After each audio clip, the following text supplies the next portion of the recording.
We are thrilled to welcome Jacquie Baly to the show. Thank you. How's your day going? It's going really well. Yes. After seeing that dynamic, beautiful crowd in there, yeah. Good it's a bunch. Beautiful day here at A&M. It surely is. We'll jump right in with our icebreaker question. What is your favorite superpower? Tenacity. Tell me more. I am tenacious. Regardless of the situation, I will bounce back and I will prevail. There was a quote that I heard once in college, and it's one that I've adopted for my own. We've used it on the show, that courage does not always roar. Sometimes it does, but sometimes it is the quiet voice at the end of the day saying, I will try again tomorrow. Yes. And the message of that is, you can't make me go away. Yes. I'm still going to be here. And if you're with me, awesome. And if you're not, then you're in for a long day. Yeah. Or a long week or a long year, long decade, whatever it may be. But I love that. I was always telling the group earlier, sometimes it's just knowing this is the only way I will get certain things done Sure. and certain things accomplished, and I will get it accomplished. Yes. What is the best recent example of doing that as a woman, as a person of color? Like what was a recent obstacle that you had to overcome using tenacity and that you wouldn't have been able to carry out without that? Sure. Everything that's been in my career, every time I started something, if it was city planner, running for city council, starting Baly projects, Right. I was told, what you want to do is usually occupied mostly by men. Having a woman, having a voice, a strong voice, is something that's not heard of and it may not be accepted. I knew I had certain skill sets that I could bring to the table. Right. And I knew that the industry that I was entering each time, I knew the ins and outs of it in a way that some of my competitors didn't. Right. So I knew that it was a time for me to make that move, and I did. Right. We often do that with people of color. We often do that with women. We often do that with the young. Being around students all the time, students have great ideas and they're capable and they're competent. And oftentimes we don't give them room to run. I notice when you're younger, it's harder. For some reason, as I'm beginning to discover as I hit 51. You look amazing. I appreciate that. The older you get, maybe not so much. And I will tell you, the really breakthrough point for me was being on television. I've been the same person for decades, but all of a sudden you have many, many other doors that will open for you that never opened before. That's interesting. But being a woman, especially being a woman in politics, it's very easy to be dismissed. I believe that for sure. And that is the one area where your age really doesn't matter. Oh, no question. No question. Let's back up. Give us 2 minutes on your backstory. Sure. I'm from the U.S. Virgin Islands, came to Houston at the age of 7. I've been here my entire life. Since then, I have not lived in any other city besides Sugar Land, of course. Right. I graduated undergrad and grad school from University of Houston. I have a company called Baly Projects, which provides public affairs and media relations to its clients. Right. Have been in the political process for the entire time, first as an elected official, now as an appointee of Governor Abbott, and I help him with higher education issues. We'll come back to that. And before Abbott, I was an appointee of Governor Perry's and helped him with water and wastewater issues. So, I have a strong tie to you Aggies. Right. We love that. What is it? I have some more questions on your growing up and so forth, but what is it that grabs you about politics? Well, actually, I wanted to give back. So I knew somehow I wanted to serve in the public sector. I started as a bureaucrat, and that's crazy now as I reflect on it. But I started as a city planner, and the town center, Sugar Land Town Center, was my major project. I did other planning projects, but that's my biggie. And then when I decided to run, because there was a vacancy and there was a need for a woman There were no women on that council. And no, I was the first Black person as well. Right. But the draw was there was no one that actually had the background that I did. I have a master's in city planning. I understood how the government worked. Right. So I was coming from the other side of it, and I felt I could actually be beneficial as a public servant. And that's really how it started. But yeah, believe it or not, I thought I was going to be a bureaucrat. That's crazy. What's the theme for today's conference is women advancing the world's prosperity. What does being a leader in civil service mean to you in the context of that theme? Sure. I wanted to make sure that everyone had a voice. I was an at-large council member. Yes. And that was not really heard of because on my particular council, it was all white men who were 60 and above. Yes. So there's so many different sectors that were missing. A woman, anyone under 60. Right. At the time, I had small children, someone who's actively engaged in the business community, but not as a retiree. It was just a whole different dynamic. And so I felt with that I could cover so many different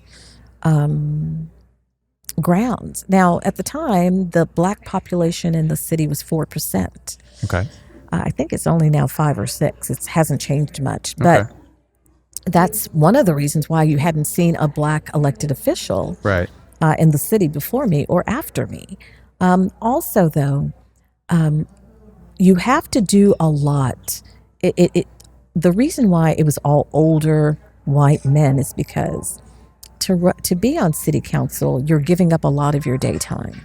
Yes. You're taking away from your family and you're taking away from your business. Right. As you said earlier, it seems like that's one reason why people with kids might be underrepresented, not because of anybody else's prejudice, but just because you have so little time. Yes. I mean, you're juggling so many different things at that point in your life that deciding to run for city council and do that on top of everything else is really a sacrifice. But it was a labor of love for me. Right.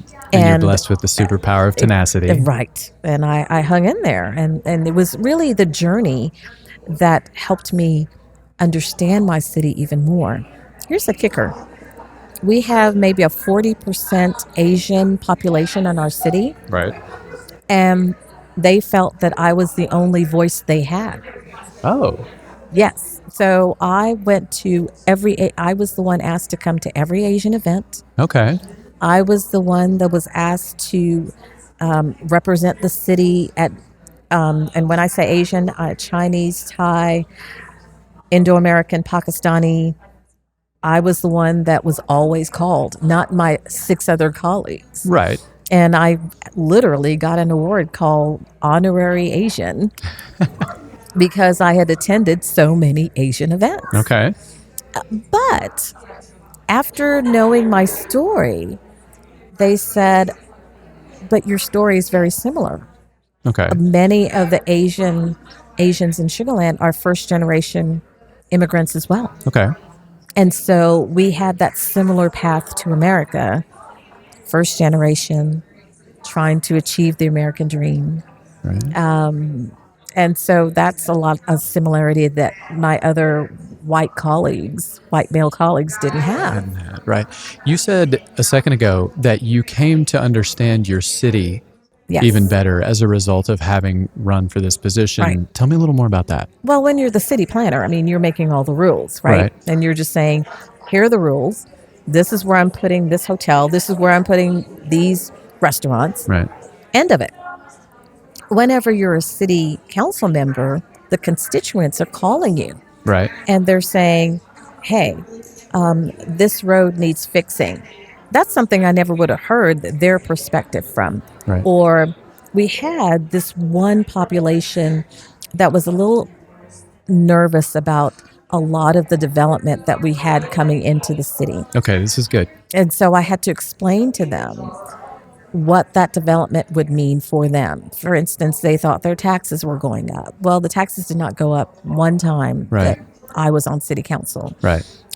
They thought that having we had a art venue, and we brought a stadium, and they thought by doing that it would bring certain elements into the city. Okay. We had a faction of our population that was nervous about certain growth and development. They didn't know what that would mean. And so because I had the city planning background, I could explain to them exactly what was going to happen and also hear what their concerns are and alleviate a lot of that. Right.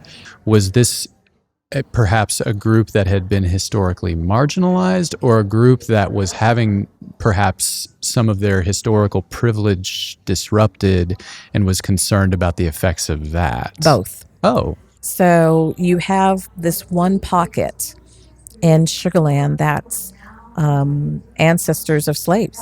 Okay, right. And that's where our Imperial Park was being developed. I see. And they felt that they were going to be driven out.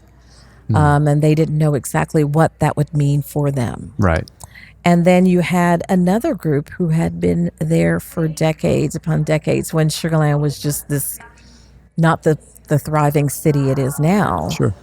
And they had seen it grow, but they were very powerful and very involved in that growth.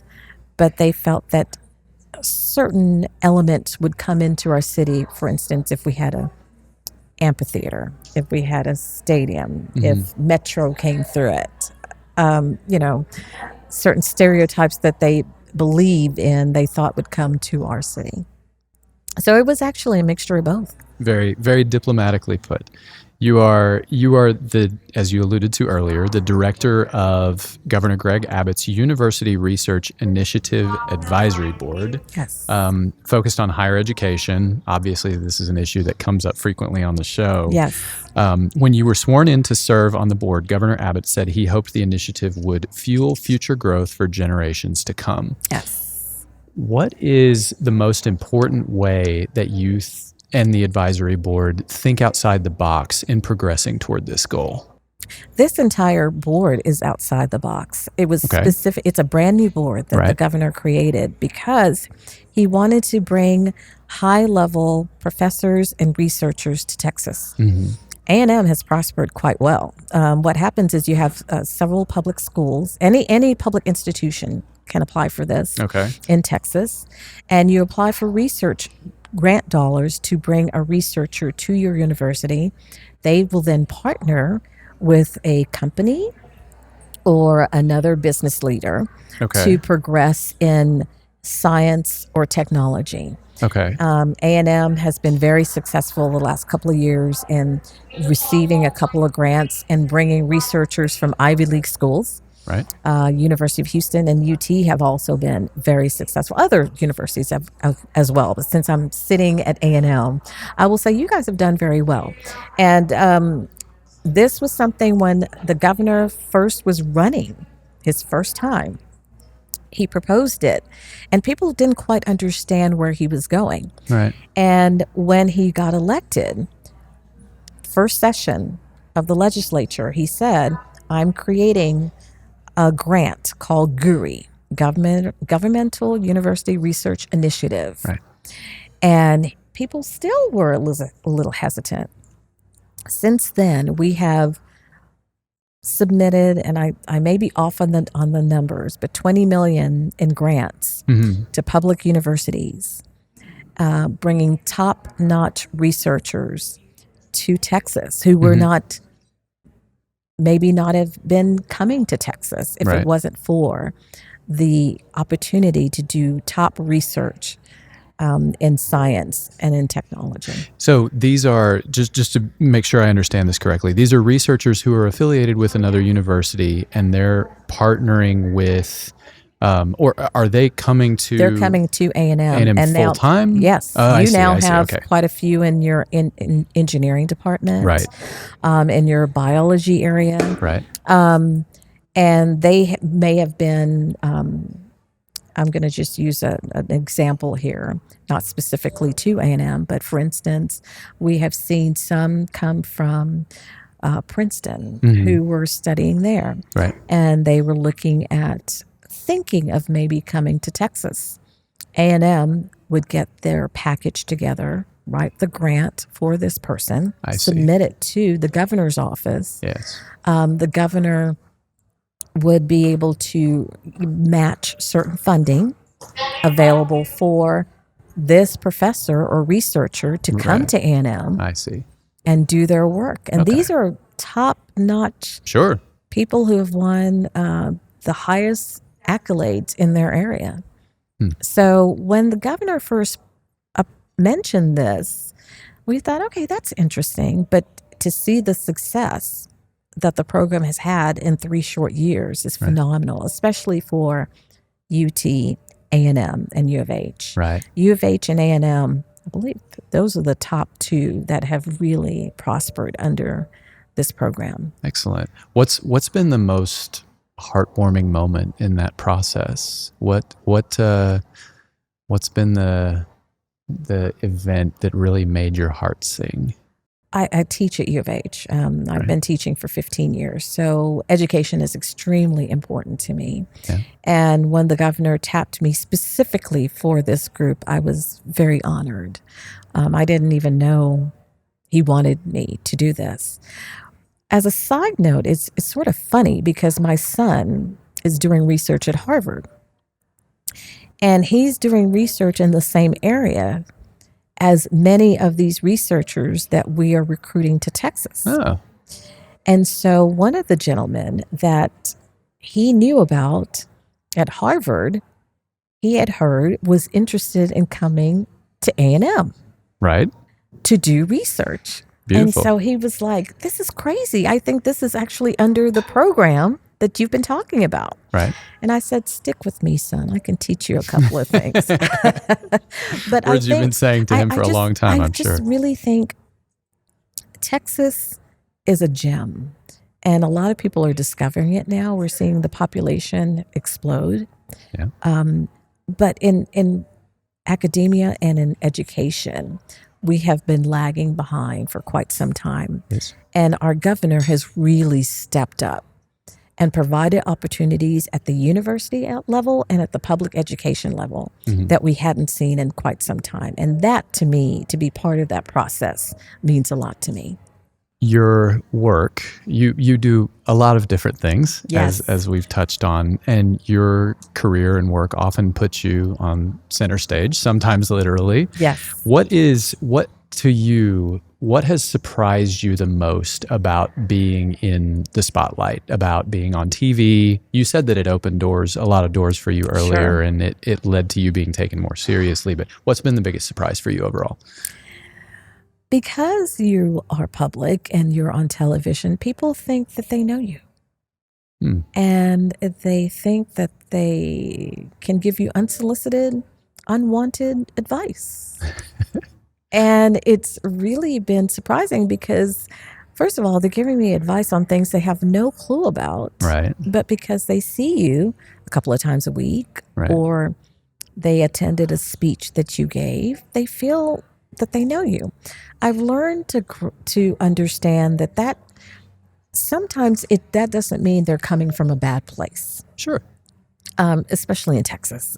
So many Texans Bless your heart. Yeah. So many Texans have a warm heart. And it's at first when it started happening, I was like, oh, wow. Especially being single, many men will assume, well, you're a public person, I can't date you. Or you're a public person, this means A, B, and C. Huh. And usually they're wrong on all 3 fronts.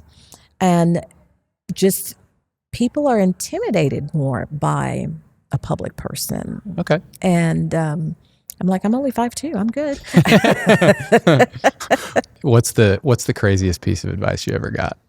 When I decided to run for city council, I was told I needed to stay home and cook for my kids instead of getting involved in a political race. Right. And I don't even cook. So I was like, whatever. Not your thing. That was the craziest thing I think I've ever heard was, you don't need to be, you need to stay home We heard from a previous interview that you share some similarities to Kerry Washington's character on Scandal. Can you tell us a little bit about that? Yeah, so I'm the fixer. Yes. I'm usually hired to come in and clean up something. Right. And when you show up, do you always walk in and say, "What did you do?" Sometimes. So the similarities is I'm a fixer. Right. I'm a Black woman. I deal with mostly white men. I date white men. Right. I deal with politicians. And some of the crazy episodes that she had before I think the last 2 seasons, they jumped the shark. But before then, actually happens. And I've found myself in this situation because I work in so many different regions, and with politics and politicians, I know a lot and I hear a lot. Makes sense. And a lot of them depend on me to get a message across, or to get issues across. Sure. Or to get policies across. And so those are the similarities. Yes, but it was funny because when that show was very popular, every time I would go in and make a speech, they were like, "Oh, she's the Kerry Washington." You just said getting policies across. What does that process look like? Like if you watch, I don't know. So House of Cards is the first couple of seasons. I felt like that show kind of went off the rails a little bit too. But it seems like it's always about compromise. But I'm sure that's not all there is to it. What is involved in getting policy across that people might not understand? Our state government is we're very good, especially compared to DC. Our Democrats and Republicans work very well together. Oh, and so there are certain surprise. Policies, for instance, the public education policy. You had this last bill that was passed, overwhelming support from both sides of the aisle. And you had committees that were comprised of both sides, both members, and they worked well together. So the compromise part is a lot easier in states like ours, where the two parties at the state level work really well together. Now, I've seen in certain cities and certain counties, and especially with the changing of the guard, Harris County, Fort Bend County in particular, with the changing of the guard, you have now Democrats in control of counties where Republicans were in control for decades. Right. That shift has not been as easy. Okay. You're seeing a lot of, for instance, I don't know if you know what's going on in Harris County. First time in 30 years, the Commissioner's Court, which is now Democrat majority, decided to raise property taxes. Oh. No. Well, our 2 Republican commissioners decided not to attend the meeting. And when they didn't attend, that meant that there was not a majority. So that meant they could not go on with the vote. And so in essence, by boycotting or not attending the meeting, property taxes were not raised. Right. So a majority, if not all Republicans, are hailing them as heroes for sidestepping that meeting. Yeah. So a quorum was not met. Right. So they could not raise the taxes. Okay. Democrats, on the other hand, are saying, well, you didn't do your job. Right. You're supposed to show up. And so that's an example where you're seeing a changing of the guard that's not as smooth. And so even though our state government has been running efficiently, we're still Republican-led at the state level. Yes. Where you have Fort Bend and Harris, where there's a new change. Sure. Transition has not been nice. Overall, why do you think you led by saying that, historically Republicans and Democrats have played well together in this state much better than in Washington? Why do you think that is? Yeah, it's funny because I came in 76 where it was a Democrat state. But yeah, I grew up with Ann Richards, and but Democrats here are much more conservative than throughout the state. Okay. So if you take a Democrat and you put them in Maryland or you put them in DC, they would be seen as Republican. Oh, okay. A lot of them would be. We have a lot of Democrats, even in Houston, who are much more conservative than any Democrat throughout the state. So that's part of it. Huh. Also, when I first came to Texas, and I always heard, they had the commercials, trucks as big as Texas, hamburgers as big as Texas. Right. I thought every state did that, Mm-hmm. right? I didn't know that was a Texan thing. Right. Texas is truly unique in so many ways. The way we are in politics is very unique. And so I think it's also the Texas way, just the Texas way of handling things. That a lot of the discord and discontent that you'll see, even with the Black Lives Matter movement, when you saw in major cities where you had Black Lives Matter, Houston's one of them, you never saw any of the disruptions in Houston Right. that you did in like maybe Detroit or Chicago. Right. It was a whole different scene here. Yeah. Because in Texas, we just handle things differently. What do you consider your greatest accomplishment? My sons. More about that. My older one, You mentioned he Harvard goes earlier. to Trinity. Yeah. Senior, business major. He's also have several scouts looking at him in baseball.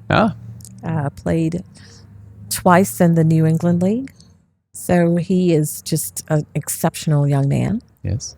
And my younger one, another exceptional one, neuroscience major, all A's at Harvard, sophomore, a go-getter, just like his older brother and his mom. Right. And Tenacity. but you know what? I mean, people, when they see them, they're like, oh my gosh, your sons are so handsome. And thank you. They are. But they have good hearts. They're just like the best people. I'm just like, that's crazy. Right. So yeah, by far. And I've been blessed with a lot of accomplishments, but by far my sons. What's been the hardest lesson to teach them, or what truth about life was the hardest one to get across to them? So after I got a divorce during the worst time you could for a kid. Okay. My older one was 13. Yeah. And so that families don't always sometimes end up with that happily ever after story. And the older one in particular is extremely close to his father. The younger one is too. But when you're older, I think you take certain situations harder. Probably. And so, and in part, he wanted to protect the younger one too. They're best friends. But, everyone around them, their mom and their dad live together. Your mom and your dad don't live together. So having that happily ever June Cleaver environment, maybe we have that Brady Bunch or June Cleaver environment, but just you have to go see your dad somewhere else. And that was, to me, the hardest lesson to really, and to give them. Fast forward, they're now thriving in every single way, extremely happy, close to both me and their father. So it was a transitional period, but now it's all worked out. I had a similar experience. I was 15 when my parents split, and isn't that like the worst time? It was really tough. Yeah. And I can't speak to anyone else's experience, but yeah, it was really hard, and my relationship with especially my mom suffered a lot.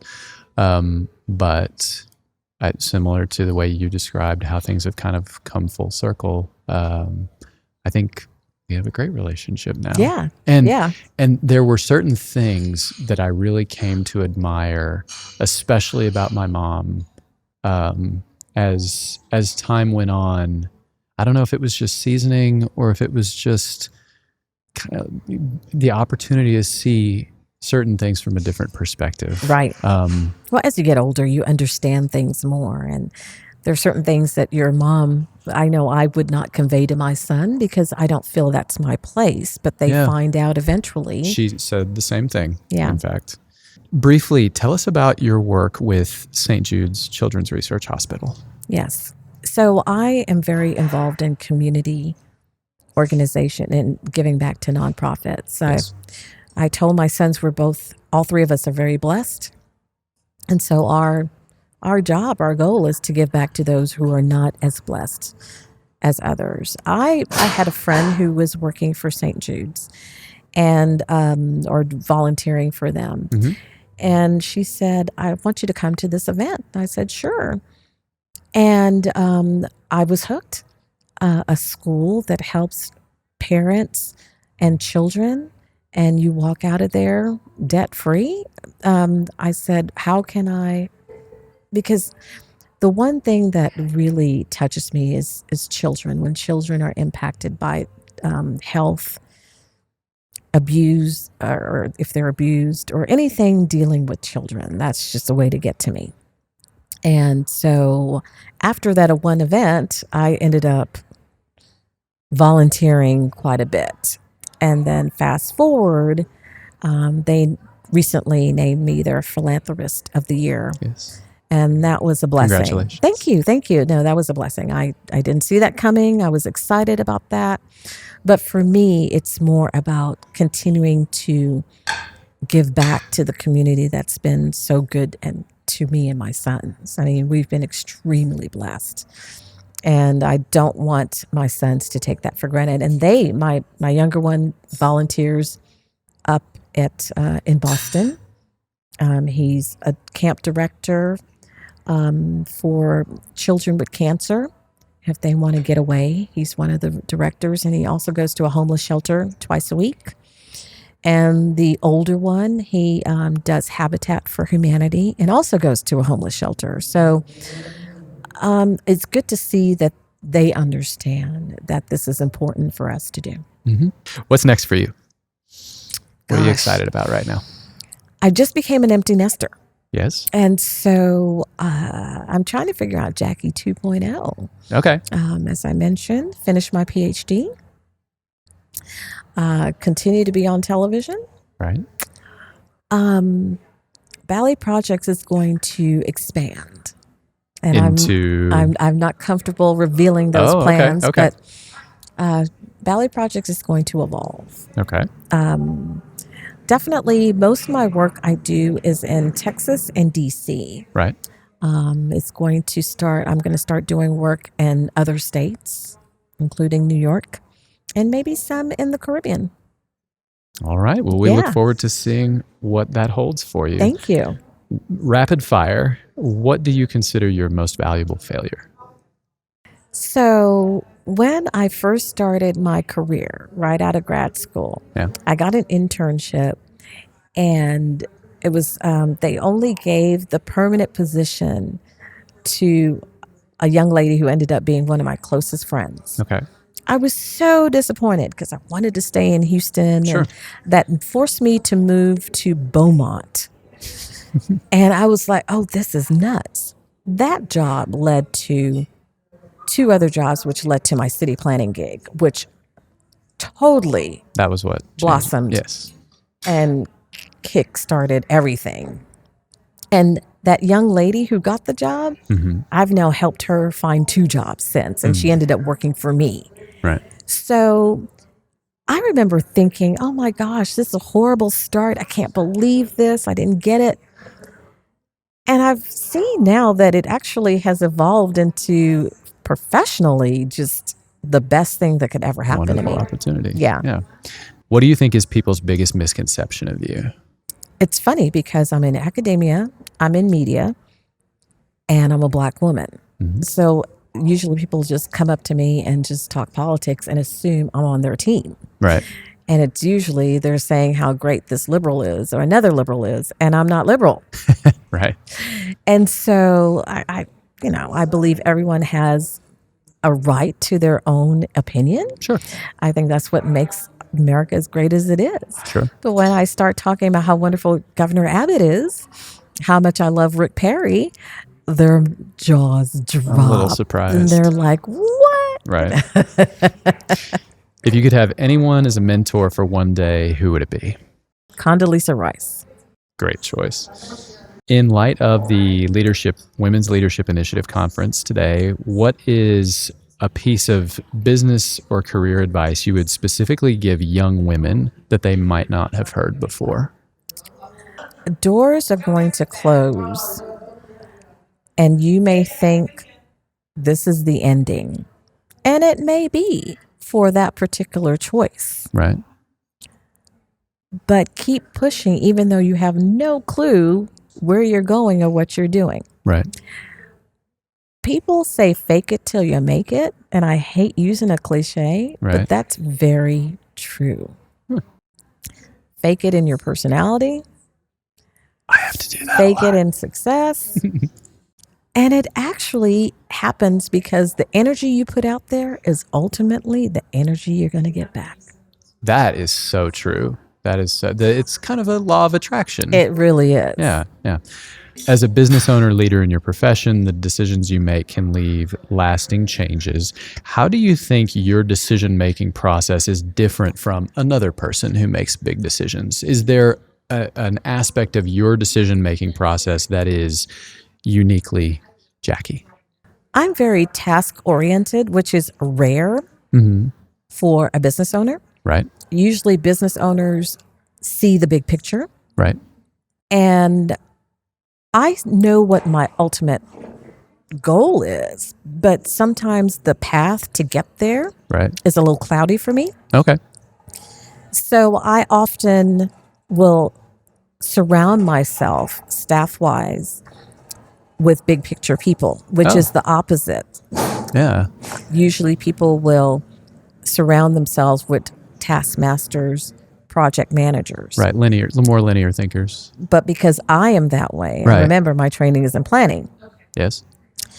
I know that I need to balance my thought process. And so the big thinkers are usually the people who work for me. That's fascinating. And so we'll meet once a week, brainstorm on certain ideas, and I will say, I want to get to B. Right. I think this is a path. And then I'll start outlining certain steps, and my big picture person will help fill in those steps. That I would not have expected that. That's definitely different. Yeah, it is. Yes, that is very unique. We end each session with Good Bull. This is an opportunity to recognize someone else for something good or great they have done. Do you have anyone you would like to send some Good Bull? Yes. So I'm going to give a shout out to Bill, because you stole mine. Yeah. I want to give a shout out to him because I met him 4 years ago, and the man is brilliant. No question. And this is Bill Peel we're talking about for the listeners. Of course, yes. Bill Peel. Is there another Bill?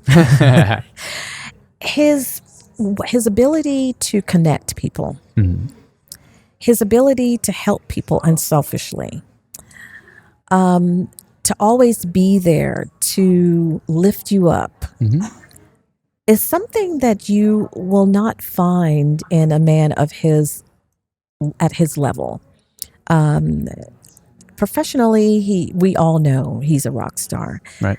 But from a personal standpoint, he is even more rock star. And that's where some people may not realize. I've interacted with a lot of successful men in my time. But to have the heart and integrity of a Bill Peel, right, it's very rare. Yes. So I'm definitely giving a shout out to him. Bill is kind of a bard a little bit. I kind of got that feel from meeting with him. Great guy. He's sitting several feet away right now, but I don't think he can hear what we're saying. No, I don't think he heard anything. So I will give some Good Bull to Jess Patek and Stacy Field. My wife and I just had a baby. She's three weeks old yesterday. Thank you so much. Oh my goodness. And a lot of our friends have taken very good care of us, and Jess and Stacy Field, Chris and Stacy Field have all three been really kind to us. So anyway, Jacquie, thank you so much. Hey, thanks for having me. Thank you for your time. Yeah, I'd love this. Thank you so much for watching. If you would like to stay up to date on our latest videos, be sure to subscribe and hit the bell icon to receive notifications. If you're in a rush or on the road, you can still join us on iTunes, Spotify, or wherever you find your podcasts. If you want to learn more about us or our guests, please visit our website at mays.tamu.edu/podcasts. Also, please check out Mays Business School's academic programs. They're the sponsors of our show, and you can find them in the description. Thanks, and gig 'em.